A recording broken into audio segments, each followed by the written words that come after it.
down. I knew it. We actually heard gunshots. Did we not, Zach? When I first started hiking in, lots of typical noises, but now it is silent. That tells me something. That tells me that something else is out here with me.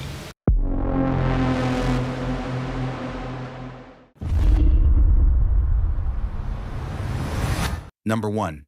Back in 2013, a group of friends went on a safari in India's Ranthambore National Park, a place known for its wild tigers.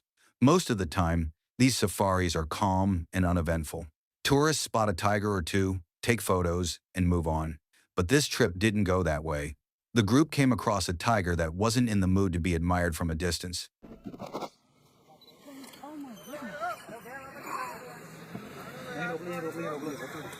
He's not used to the vehicle. Oh my god, he's up. Oh my god, he's gonna jump on us.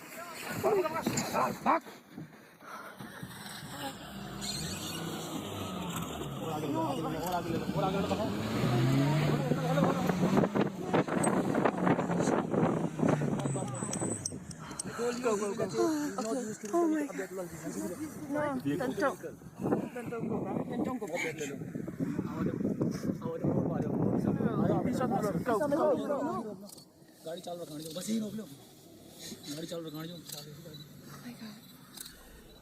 It got a little too close for comfort, massive, powerful, and clearly not used to seeing vehicles. For a moment, it looked like it was about to leap right at them. They were unbelievably lucky the tiger didn't attack, but it didn't back off either.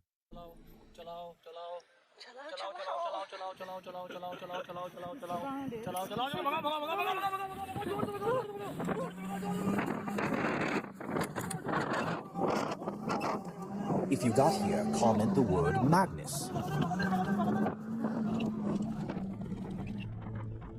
It followed their Jeep for a while, and when it finally got tired of walking, it started running after them. Even at full speed, the car could barely outrun it. Fortunately, no one was hurt, but not everyone gets that lucky. There are real cases of tigers attacking open vehicles and injuring people. Honestly, going into tiger territory in an open Jeep sounds like asking for trouble. If I ever go, I'd probably want to be inside something closer to a tank. Number 2. This story comes from the channel Van City Van Life, where Chrome documents his time living on the road. In this video, he camps alone in a quiet, remote area and opens up about how van life has started to lose its spark. What once felt like freedom and adventure now feels repetitive. After years of traveling, chasing new goals, and learning new things, he realizes that even the dream life can start to feel dull. I've made a lot of changes over the last 10 years of my life. Like, I hung up my DJ headphones after a 23-year nightclub career, seeking the next big shiny thing. Then I quit my day job and moved into my van, thinking that's the next big shiny thing. And then I learned how to video edit, thinking that was going to be the next big shiny thing. And then I started a YouTube channel, and then it was the next big shiny thing. I've chased big shiny things my whole life. And now here I am, living in that big shiny dream of mine, and it's not so shiny anymore. That there's parts of this that just aren't as interesting as they were when I first started. I remember the first time making food in a Walmart parking lot. I thought that was the coolest thing ever. The first time I made food in the backcountry on my outside cooktop, I thought that was epic. Throughout these last few years, we actually had You're drooling everywhere, for bro. the first time, which Watching some Gordon Ramsay. they're babies. They need their dad. The day drifts by peacefully, almost too peaceful. But once night falls, something strange breaks the silence. While lying in his van, Chrome hears an odd sound coming from above. At first, it's faint and curious. Then it gets louder, sharper, and closer. What is that noise?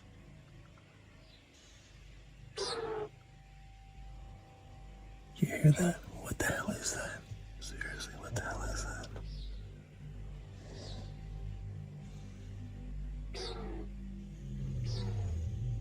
It's moving, whatever it is. What the hell is that?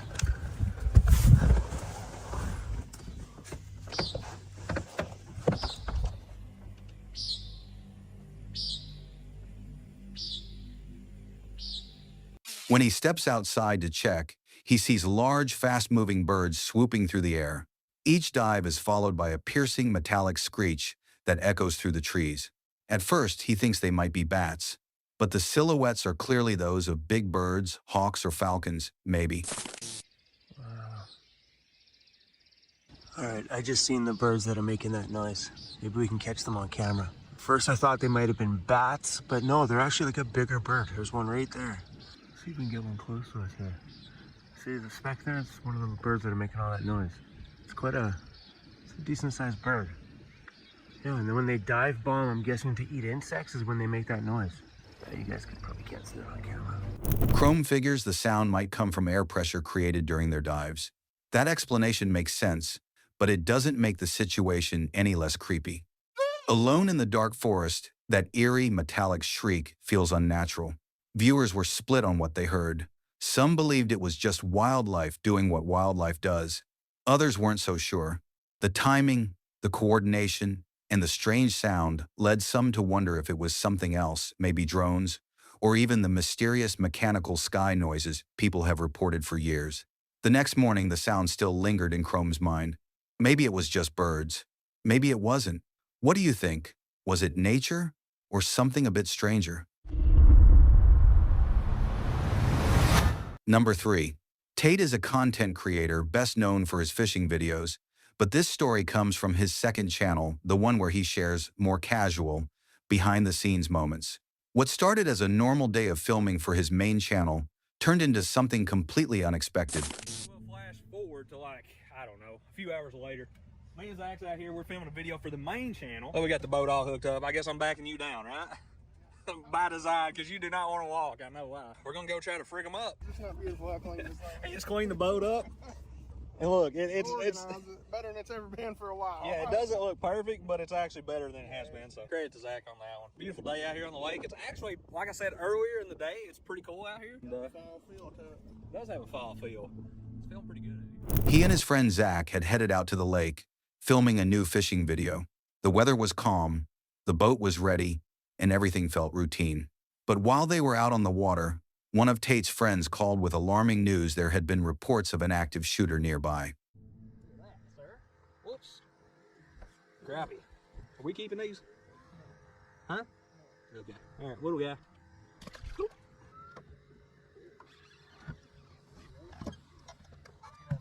Sit down. Oh yeah. All right, toss them in the box. Yeah, can you hear me? Yeah, are you good? Are y'all good? You don't know what's going on? Where at? Seen cops go by. Look, cops went by us on the wrong side of the road. Going back behind us. Really? You hear that thing? Gunfire, bro. We actually heard gunshots. Did we not, Zach? Yeah. We literally just heard gunshots. At first they thought it might be nothing, but then they heard it for themselves, actual gunfire echoing through the area. They quickly realized they were fishing less than a mile from where the incident was unfolding.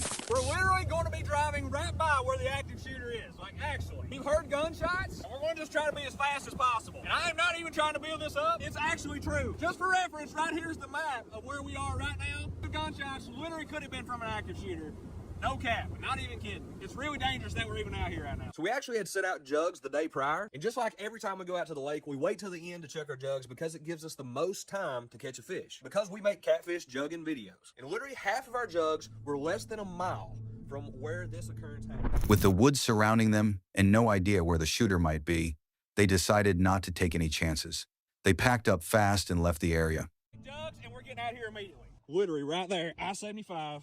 I'm getting out of here. I've never been in this situation before, but by golly, there is not a soul up there. You know it?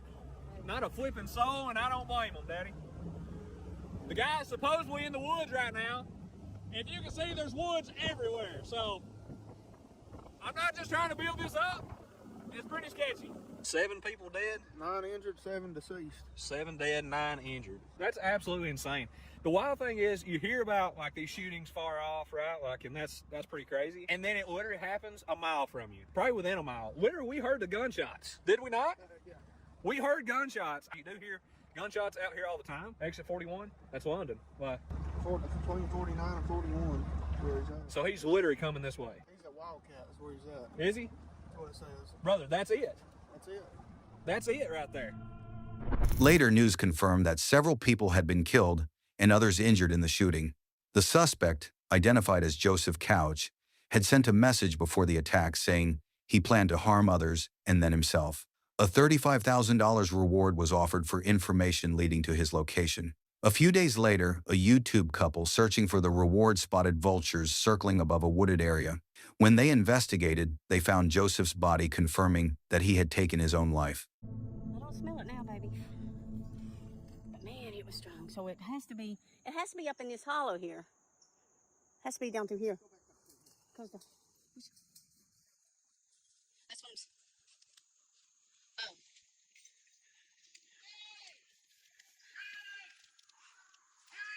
You found him? Oh, my Lanta. I'm coming. Oh, my Lanta, you found him? Oh, my Lanta. Oh, my Lanta. Tate and his friends had unknowingly been far too close to the scene of a deadly shooting. Had they stayed longer or crossed paths with the gunman, things could have gone very differently. Leaving when they did might have saved their lives. Number 4. Ben is known for exploring strange and unexplained events, but this investigation turned out to be one of his most unsettling. A farmer had reached out to him, claiming to have seen strange lights at night, heard eerie noises, and even lost cattle without explanation. Curious, Ben agreed to spend a night camping on the farm, right at the edge of a massive cornfield. I've set myself up here on the edge of the farm. People have reported strange lights moving across these fields. Workers talk about hearing noises that they can't explain, and there are claims of cattle vanishing without a trace. I don't know what I'll find here tonight, but I'm here to try and capture whatever is behind this. So, the farmer in our discussion has already mentioned seeing strange lights at night time hovering above the field. Now, I didn't ask in the conversation what crop was growing in that field, so this is the first time for me as well seeing this, but funnily enough, it's corn. And we all know that the links that UFOs have with corn fields and crop circles. Again, something that I'm going to note down, something that I'm going to be very aware of. It could be something, it could be nothing, but again, worth noting. As he explored the area, he noted how fitting it was that the field was full of corn, something often linked with UFO sightings and crop circles. The farmer had already described seeing glowing lights hovering over the fields, and Ben wanted to see if he could capture any evidence of it himself. His plan was to spend the night listening, watching, and filming whatever he could find. Now, this is the first time for me seeing this cornfield up close and personal. The farmer has given me permission to go onto the field, but it's just going to be nice to get inside that field, even if it's only a few meters, to pick up any residual energy. A lot of the times when these craft or lights are seen above crop circles or above some kind of historical site, people the next day or a few weeks after even report feeling some kind of a residual energy, an energy left behind from whatever that was. So I just want to push in there, film that, get a feel for this place, and tonight even I'm going to come back and really go through that field and maybe just sit down, absorb, listen, and keep my eyes peeled for anything that maybe help me in this investigation. After sunset, a storm rolled through, shaking his tent with heavy rain. When it finally cleared, Ben ventured into the cornfield. Okay guys, so I've pushed quite a way into the cornfield at this point. You can see behind me the sky poking through those holes in the corn. It's almost nighttime. I've been sat down here for about 10-15 minutes. I can hear a train off in the distance. There's owls hooting off to my right. There's a real pungent smell of something at this point. Could be the crop. Although I'm smelling everything on the crop and it doesn't smell, like anything that I can distinguish. It's a very terrifying experience for anyone to be out here doing this kind of stuff. The aim is to keep looking up through the crop and see if any of those strange lights pass overhead. The atmosphere was thick and quiet, with only the sound of distant owls. Then he noticed a strange smell, something sharp and unfamiliar, and the faint sound of movement among the stalks. It wasn't small either. Whatever was out there was large enough to push through the corn then suddenly stopped, leaving everything dead silent. About 5 minutes into me being sitting here, I heard what sounded like an animal pushing its way through the crop as well, which was really terrifying because for a minute it sounded like it was coming in my direction. I could hear the trampling of something making its way through, something that sounded loud. It wasn't a rat or, you know, some small rodent. This thing was actually moving crop out of the way, so I was thinking badger or fox, but it then stopped. So before I could give a positive idea on what that was, the noise and the movement through this corn was just non-existent, which was weird. I've been sat here listening to something move back and forth. I've got Lily with me now, so if you can hear any dog breathing or anything like that, that's Lily.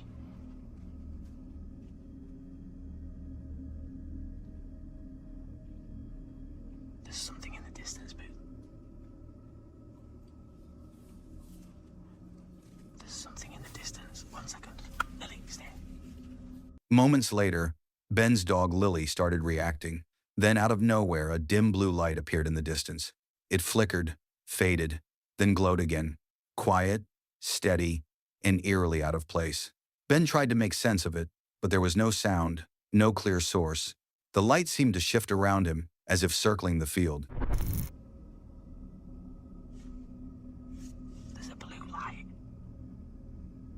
It's hot. It's reflecting off the crop. It's difficult to gauge. Lily, stay. What the hell is that? 1 second. I'm gonna turn my torch on.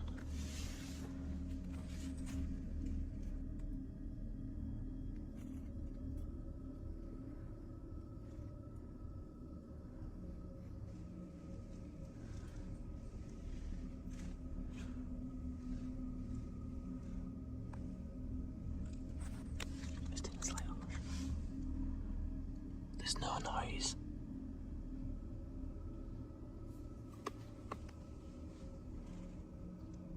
Just a blue light.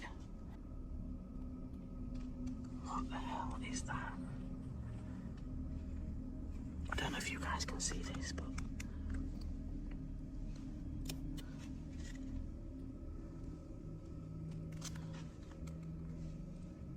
there is something definitely moving through this crop in front of me, but it's difficult to gauge any kind of distance.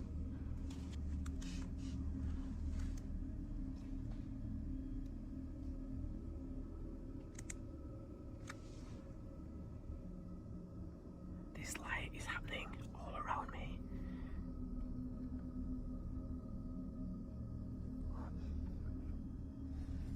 That's insane. I'm going to keep recording for a little bit longer.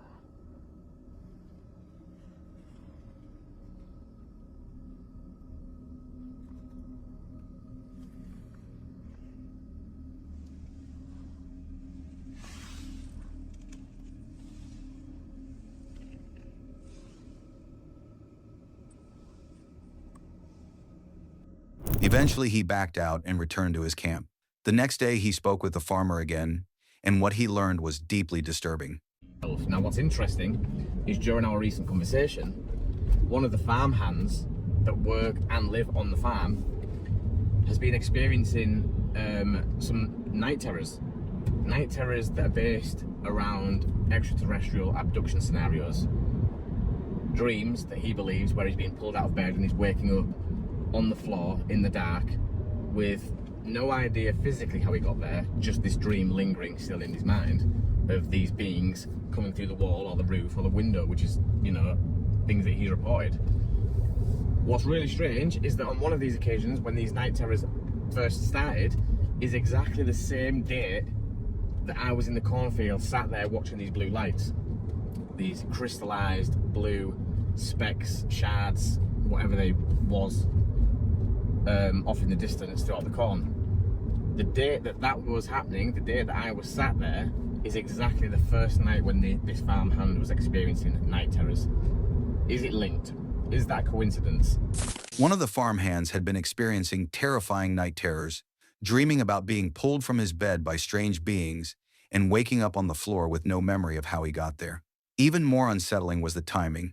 The first night those night terrors began was the exact same night Ben saw the blue lights in the cornfield. Since then, the farmer said, the lights had continued appearing. Was it all just coincidence, or was something far stranger happening on that farm? The video, posted on October 9th, 2025, comes from the Outdoor Gear Review. Luke, the guy behind the channel, is known for testing gear in real storms, not just talking about it. This time, he's back in a quiet North Carolina forest that's always soaked in rain and shadow. On his last trip here, he heard strange noises and something heavy crash nearby. He never figured out what it was, so he returned to see if he could. The tree here is about 20 feet long. I can barely lift the rooted end. I'm not able to carry the entire tree. I could drag it a short distance, but even that would be difficult. The thing is, that morning when I came up to this tree, there were no drag marks on the ground. There were no holes in the ground where the tree was and then fell over. Looking at the roots here, you can see there's no dirt on them, meaning that this tree had been uprooted for a long time. Then somehow, this thing ended up here. I wish I could tell you all how this happened, but I do not have an explanation. What did I just find here? That's interesting, everyone. That is a tree marker used by scientists and whatnot to monitor tree growth and other conditions. That means this area was being studied for something. What's interesting though, there's only one marker. I've not seen any more. Usually when you find one, you'll find like a million of them. That is pretty unusual, to be honest. Not long into the hike, he comes across a massive tree lying perfectly across the trail. It's dry, clean, and oddly placed, no torn soil. No drag marks, no sign it fell naturally. It looks like it's been there for a while, but somehow recently moved. A little further on, he spots a small metal tag nailed to another tree, the kind scientists use for tracking forest growth. But there's only one.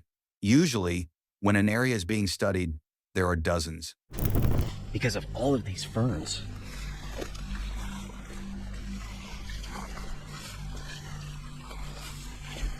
Tell me, folks, tell me this is not a green forest.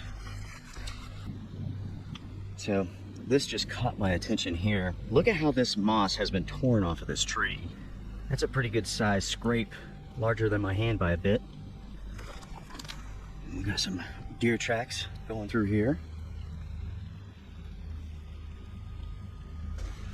I don't see anything, but I definitely heard something. It could literally be right over there and we wouldn't see it. And again, it's because this forest is so thick, it's so dense. I could have swore I heard something walking through the forest. It came from over here. Let's go check it out. When I first started hiking in, lots of typical noises, but now it is silent. That tells me something. That tells me that something else is out here with me. Or there's a change in the weather, possibly a storm coming or something like that. Both can influence basically the noises that you hear in the forest.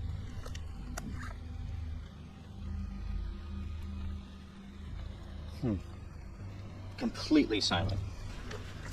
The deeper he goes, the quieter everything gets. The forest is thick and overgrown ferns, brushing his legs, moss climbing up trunks, fog pressing in from every side. The usual sounds fade until there's nothing left but the faint drip of rain. Then, something shifts. He hears it. Slow, heavy steps moving somewhere out of sight. Not wind, not rain. Something walking. I am now hearing quite a bit of thunder from the north, and it concerns me. I could be completely wrong. I don't have cell phone service, but without a doubt, there's a thunderstorm out there. And based upon what I see with the clouds here, it's coming this way.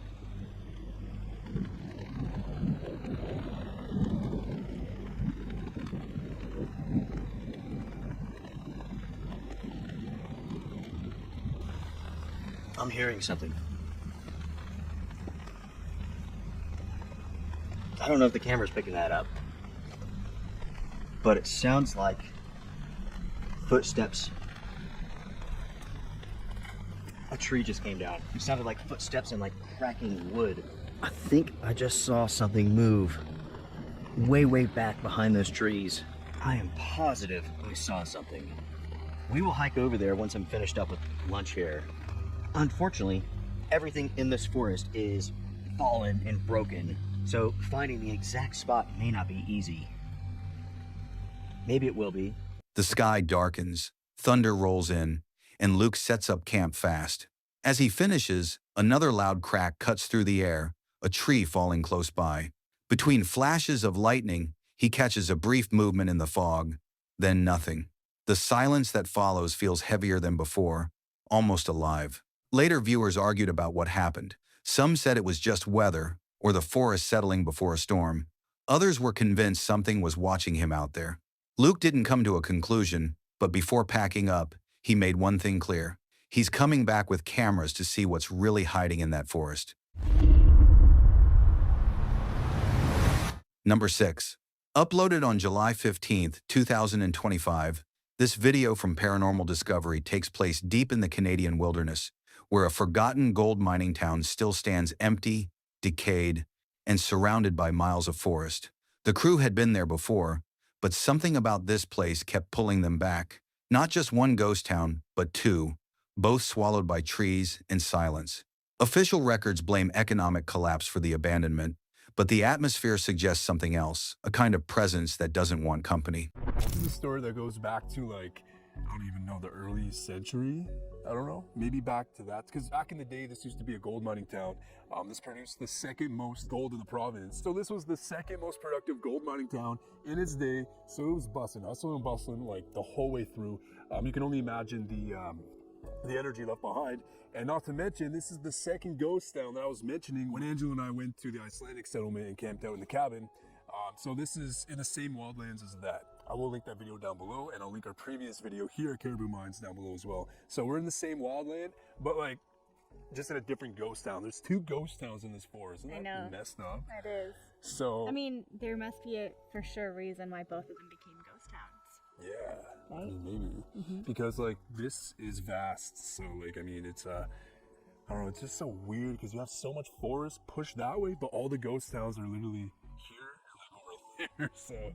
I don't know, it's a strange spot, but down to go to the campsite? Yes, I'm hungry. Let's go make burgers and find this cryptid. Let's do it. From the start, everything feels off. Their phones lose signal, the air feels heavy, and even before sunset, there's an uneasiness hanging over the camp. As night falls, that tension grows.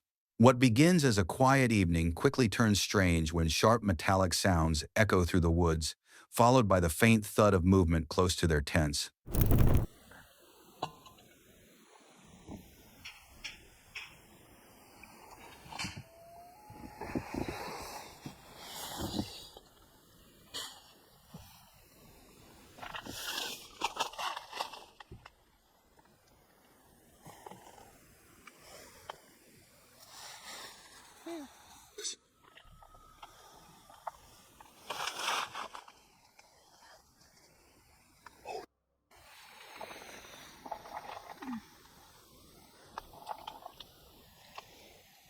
What is going on out there?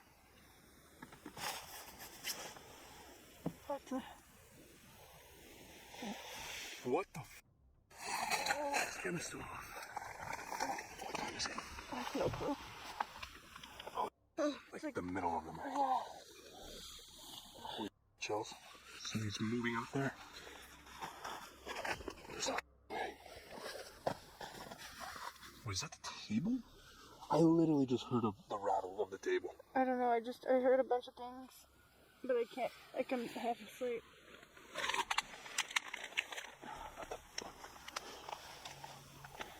Okay, we're gonna go out and check. When they finally step outside, they find chaos. The table is flipped, the fire pit scattered, and the ground marked as if something large had passed through. Nothing looks random. Whatever happened was deliberate. Both investigators describe a strong feeling of being watched from every direction, like the forest itself was paying attention. Okay. A what? Our table's down. I knew it. The fire pit's caved in. What? Barbecue's still there. Our salad thing is down. The Blue Eddie's still there. I knew it. Something knock over our table, or like did a gust of wind blow it down, or? I don't know. There's no way. No, a gust of wind would not blow that down. Yeah, because like our chair is still up, that tiny little chair in the cooler. Chels, something came and did that. It's literally right next to us, like while we were sleeping. What the? Oh yeah.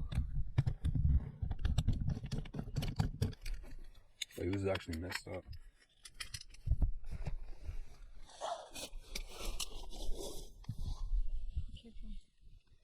Our stuff is literally knocked over there. Do you hear that too? Do you hear that? It sounds like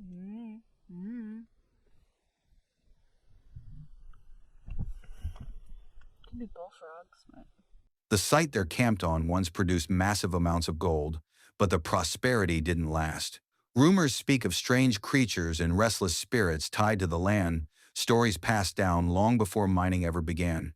As the night deepens, shadows shift just beyond the light, insects swarm, and the woods seem alive yet completely void of normal wildlife. Even the air feels charged, almost waiting. I don't know about you, but I'm starting to feel like we're in danger. Like if we stay, we're physically gonna be hurt or killed or something. Whoa. I mean, I'm just trying to I don't know, I'm just starting... I mean, I guess I was the first one to bring it up with the whole last dinner thing. Yeah, I mean, If you're still watching, comment the hidden word awesome. My nerves are shot, huh? Okay, should we... There's something out here, like, if we stay, I don't know if it's gonna break our car, or, like, try and get in or hurt us. Like, I don't know, we're in a tent that, like, anything can get into. anything can get in. Okay, well... By dawn, the group has had enough. They pack up quickly, still shaken by what happened. Later, they describe it as their most disturbing trip, yet not because of what they saw, but because of what they felt. In that forest, nothing needed to attack or scream to be terrifying. It was the quiet itself that did the haunting.